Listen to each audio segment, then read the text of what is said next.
Roma pasal 12 ayat 19 sampai 21. Saudara-saudaraku yang kekasih, janganlah kamu sendiri menuntut pembalasan, tetapi berilah tempat kepada murka Allah, sebab ada tertulis, pembalasan itu adalah hakku, akulah yang akan menuntut pembalasan, firman Tuhan.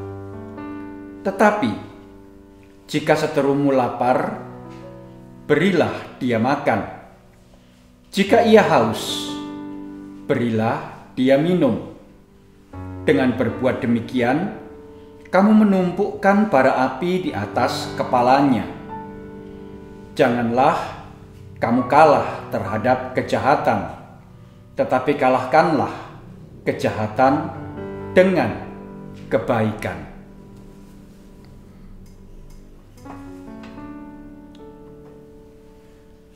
Selamat pagi, Ibu, Bapak, Saudara, anggota jemaat dan simpatisan GKI Taman Majapahit Semarang. Bagaimana kabar Anda pagi hari ini? Beberapa hari ini Semarang dingin sekali. Pagi-pagi sudah hujan, siang mendung. Tetapi janganlah kondisi cuaca membuat hati dan pikiran kita ikut mendung. Biarlah kita tetap bersemangat menyambut hari yang baru dengan berkat yang baru di dalam pengharapan yang baru yang Allah berikan. Ibu, Bapak, Saudara yang terkasih dalam Tuhan Yesus Kristus. Yang namanya ketegangan, yang namanya konflik sangat tidak menyenangkan, membuat jantung ini berdebar-debar, membuat perasaan tidak karu-karuan, dan rasanya pingin meledak. Dan itu biasanya kelihatan dari cara seseorang berkata-kata, cara seseorang berbicara ketika ia marah. Mereka yang sedang berada di dalam konflik, biasanya tangannya akan bergetar sedemikian rupa dengan menahan emosi, sehingga bicaranya tersendat-sendat. Atau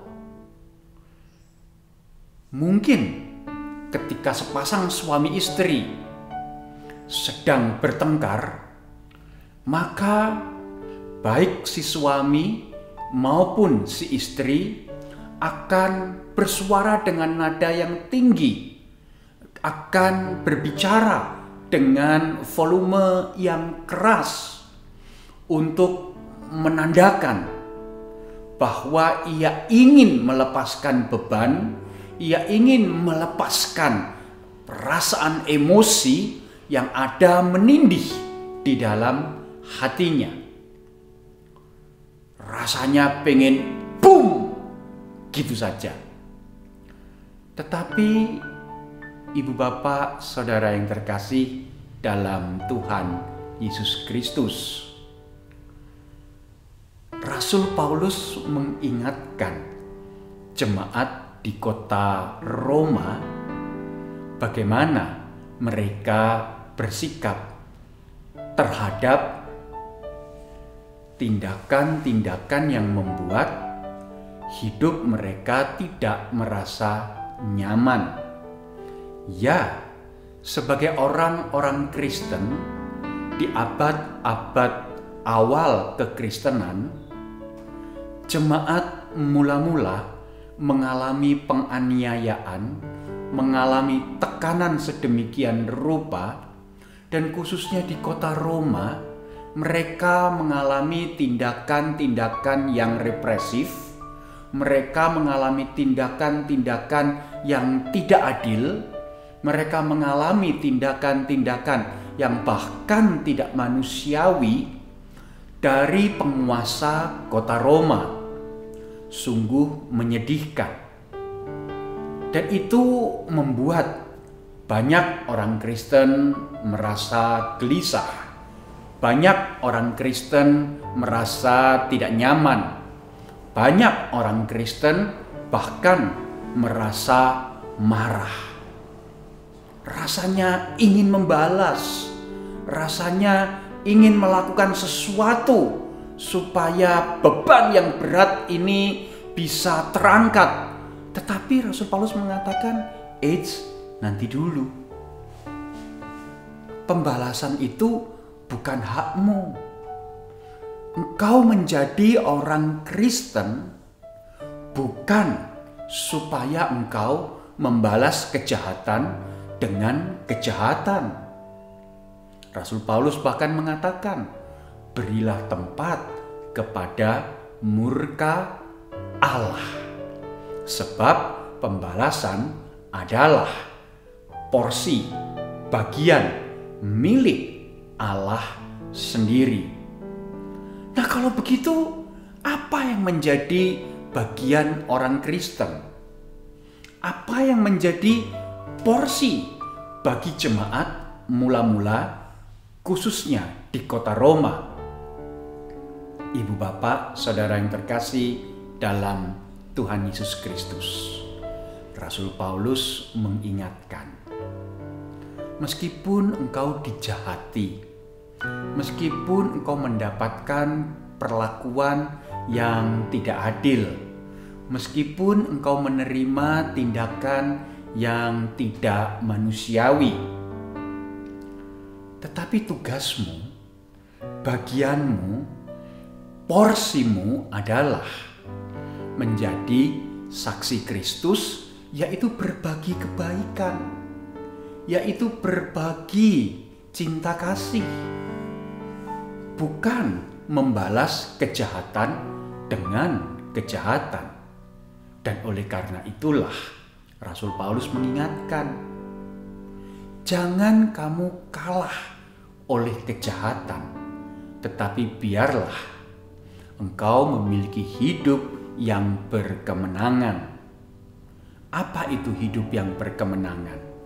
Hidup yang tidak terpengaruh, hidup yang tidak terprovokasi, hidup yang tidak bergantung kepada apa yang orang lain lakukan terhadap dirimu. Engkau dipanggil untuk berbuat baik. Just do it. Lakukan perbuatan baik itu tanpa melihat apakah engkau dibaiki atau engkau dijahati. Nah, ibu bapak, saudara yang terkasih dalam Tuhan Yesus, dalam kehidupan kita sehari-hari sebagai orang Kristen, ada kalanya kita menerima perlakuan-perlakuan yang buruk, yang tidak adil, yang semena-mena, justru karena iman kita kepada Kristus. Mungkin kita kalah tender di dalam melakukan suatu usaha. Selidik punya selidik ternyata karena kita orang Kristen. Mungkin kita tidak segera naik pangkat di dalam pekerjaan. Selidik punya selidik, oh ternyata karena kita orang Kristen. Mungkin kita juga mengalami tindakan-tindakan di mana kita tidak dihiraukan, kita tidak digubris, kita hanya diperhitungkan sebagai orang yang berduit. Kalau tidak ada duitnya, goodbye. Selidik punya selidik, ternyata karena kita orang Kristen, tentu mengecewakan, tentu membuat hati kita kesal, tentu membuat kita tidak merasa nyaman. Rasanya pengen membalas. Ini nggak fair, ini nggak adil. Nanti dulu. Pesan yang Rasul Paulus sampaikan kepada jemaat di kota Roma juga menjadi pesan bagi kita semua. Janganlah kita membalas kejahatan dengan kejahatan, melainkan marilah kita tetap melakukan perbuatan baik. Marilah kita tetap berbagi cinta kasih kepada orang-orang yang ada di sekitar kita, siapapun mereka, bahkan ketika mereka tidak melakukan perbuatan yang baik kepada kita. Ibu bapak, saudara yang terkasih dalam Tuhan Yesus Kristus, jati diri kita tidak ditentukan oleh sikap orang lain terhadap kita. Jati diri, identitas kita sebagai saksi Kristus ditentukan oleh pilihan kita sendiri, hidup kita sendiri, komitmen kita sendiri untuk menjalani kehidupan yang mau berbagi kasih kepada siapapun juga yang ada di sekitar kita, termasuk kepada mereka yang tidak berbuat baik kepada kita. Amin. Mari kita berdoa. Ada waktunya kami ingin membalas perlakuan-perlakuan buruk yang kami terima dari orang-orang yang ada di sekitar kami, ya Bapa Surgawi. Tetapi firman-Mu pagi hari ini mengingatkan kami bahwa komitmen kami untuk hidup sebagai saksi Kristus sebenarnya tidak bergantung kepada tindakan-tindakan yang orang lain lakukan terhadap kami. Tetapi biarlah kami tetap boleh menghidupi kehidupan kami sebagai saksi-saksi Kristus yang berbagi kasih kepada semua orang, termasuk mereka yang tidak berlaku baik, mereka yang tidak berlaku ramah terhadap kami. Biarlah kami tetap menjadi orang-orang Kristen di tengah berbagai situasi dan kondisi, bahkan di tengah situasi dan kondisi yang tidak menguntungkan. Inilah doa kami, dalam nama Yesus kami berdoa. Amin. Selamat melanjutkan aktivitas Ibu Bapak, Saudara yang terkasih. Hati-hati di tengah situasi dan kondisi cuaca yang tidak menentu. Kabar bahwa Omikron mulai merebak membuat kita semakin harus ketat melakukan protokol kesehatan. Jangan lengah ya, jangan kendor. Tetap semangat, tetap hidup menjadi berkat bagi orang-orang yang ada di sekitar kita. Tuhan memberkati. Amin.